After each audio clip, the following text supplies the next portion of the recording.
ত্রিপুরা গ্রামীণ ব্যাংকের ৪৮তম প্রতিষ্ঠা দিবস নানা কর্মসূচির মধ্য দিয়ে পালন করা হয়েছে। রাজধানীর সুকান্ত একাডেমি প্রেক্ষাগৃহে হয়েছে আলোচনা চক্র। সেখানে প্রধান অতিথি হিসেবে উপস্থিত ছিলেন কৃষিমন্ত্রী রতনলাল নাথ। বিশেষ অতিথি হিসেবে উপস্থিত ছিলেন আগরতলা পৌর নিগমের মেয়র দীপক মজুমদার।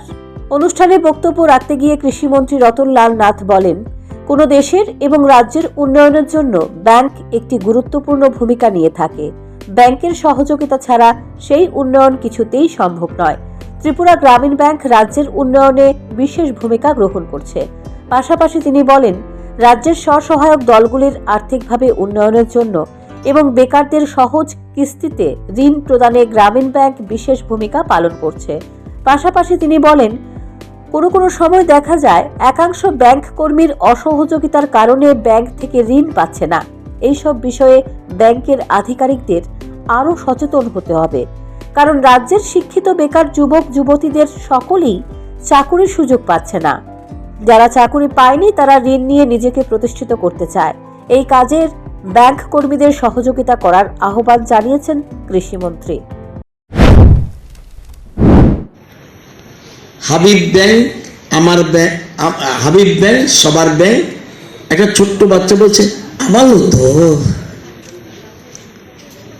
সেরকম বলতে হয় গ্রামীণ ব্যাংক সবার ব্যাংক আমারও তো।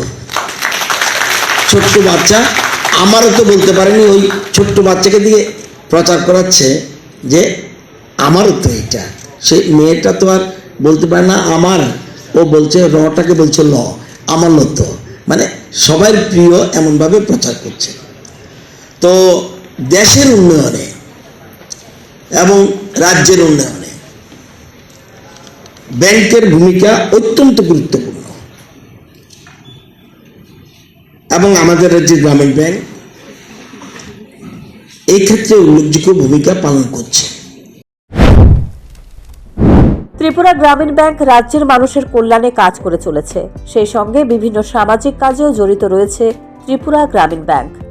Bureau report, news prime Tripura.